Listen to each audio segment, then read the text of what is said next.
Hi, I'm Peter Smith.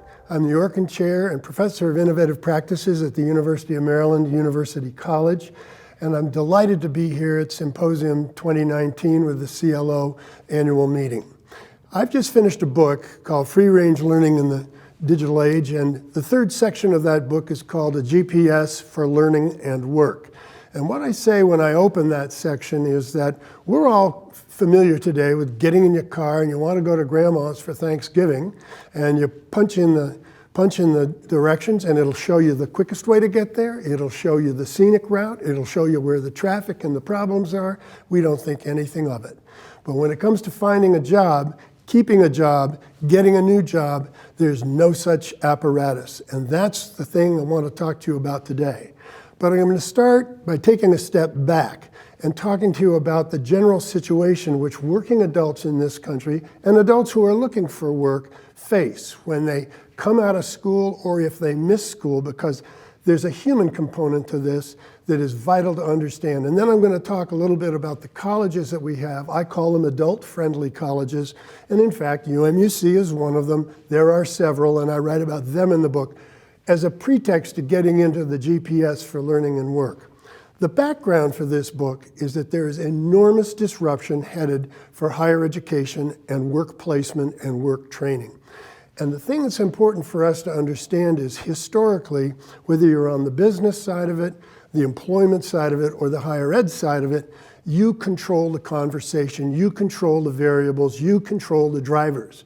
But you don't control them anymore. And the only mistake any of us can make is to stand still during this time of disruptive change, because the drivers, technologically enhanced training, technologically enhanced support and assessment and validation of learning, colleges that are using open education resources as classic world-class content, and in fact the role of the faculty is changing in some colleges to get at a whole new way of approaching teaching and learning. It's a whole new world.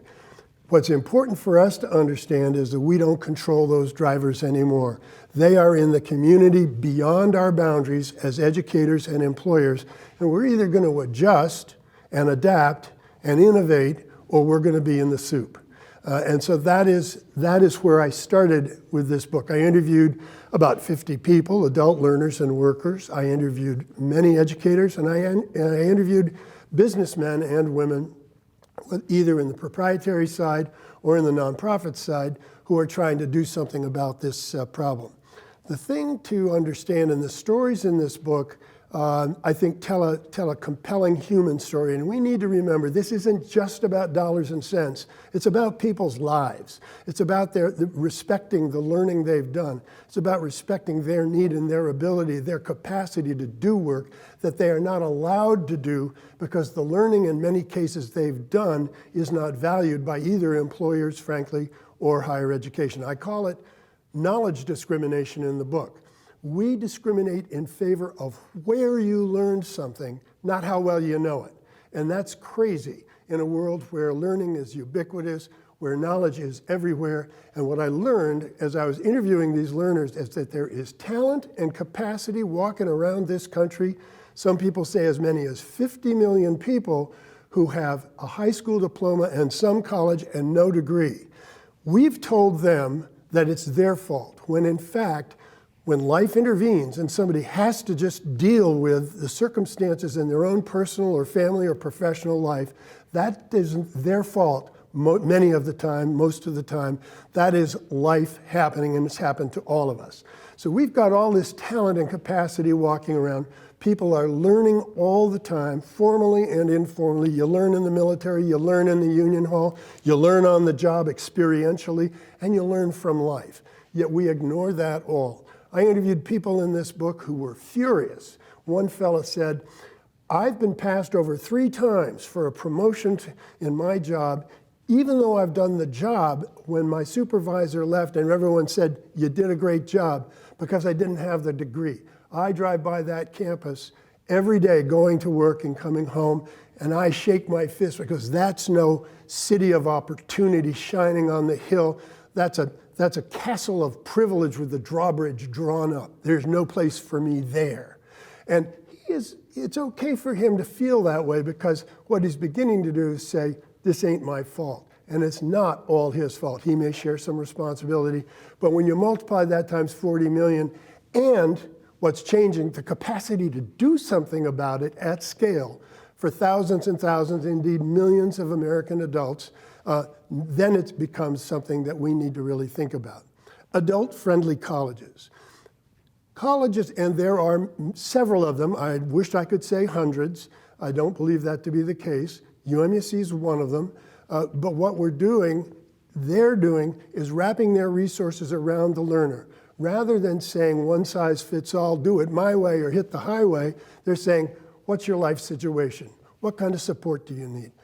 What do you know as you come in? How can we help you get validation and a recognition for the learning you've done, wherever you have done it? How do we do that so that when we give you advanced standing, because we do that with lots of smart high school seniors, we give you advanced standing for your life experience learning, you'll save time, you'll save money, and we won't disrespect your life or you or your knowledge by asking you to pay us to learn something again that you already know. That's what's coming. It's called the assessment of all prior learning. Colleges some have been doing it for 40, 45 years. We do it, and people are going to get better and better at it. And the next step is to the GPS for learning and work. Because once you have recognized and respected that people know things, and secondly, you've recognized that you need to serve them differently. You need to wrap your resources around their needs, not the other way around. Go where they are. Start where they are. Then you, in fact, got the basis, because now we're in the car going to grandma's house. We know it's Thanksgiving. We know where to go. Now we need to map 2 or 3 different routes. That's what's coming. That's the GPS for learning and work. Breaking the connection or eliminating the college workplace gap is a way of saying that it should be absolutely transition-free. It should be as smooth as driving to grandma's house. So you start with the GPS as a concept, and I write about this in several of the companies that are doing something about it in the book. But the GPS, you start with understanding with data analytics, artificial intelligence, and algorithmic analysis, a full profile of who you are right now. What do you know? What have you done? What are your knowledge, skills, and abilities? The package. And it isn't just, do you know algebra? It's behavior, it's cross-cutting skills, problem solving, critical thinking, working on a team, all the things that matter for success at work. Because we know that skills are, in fact, the simple part. It's being able to fit into the workplace that makes the difference. Then you say, okay, what are you looking at? And we have Data Bank, which will show various occupational areas, professional areas, tracks, you name it. And it could be all of financial, lower level financial stuff like accounting, bookkeeping, being a CPA, different levels. And you can begin to see where your profile matches up, and you can say, I want to go there. I want to be a bookkeeper, and then I would want to become an accountant, and then maybe a CPA in the future. So what you're doing is creating, if you will, a gap analysis between where you are, where you need to go, and it'll begin to tell you, what are the certifications? What are the courses? What are the things, the degrees if you need them? What is it you need to do that? And then where can you get those resources? So that what you've got is the learner is in the driver's seat for the first time with great information.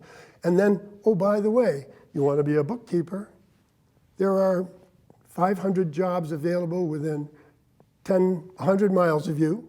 Say you live in a large metropolitan area. Here's the high pay, here's the low pay, here's how many are open and available, and here's what you got to do to get them. And oh, by the way, here's where you can get the training and the education and the support to move the path from where you are to where you need to be to get that job. That's a GPS for learning and work. There's plenty of room for higher education in it, and there's obviously a great need for enlightened, progressive employers to be involved, because if we put the person first, and we understand that having a productive employee who makes it past the first 6 months, 9 months, stays on the job and can move up in the job, creating more space for new people coming in, then in fact you've got a dynamic, human, personalized, and highly professional workplace. That's what the GPS for Learning and Work allows us to do with far less happenstance, far less chance, and that's what we're trying to do at University of Maryland University College. There are other colleges doing it as well. And that's what my book is about, Free-Range Learning in the Digital Age. Hope to take a look at it. It was a ball writing it. It obviously changed my life, and I'm pretty excited about it. Thanks so much for listening.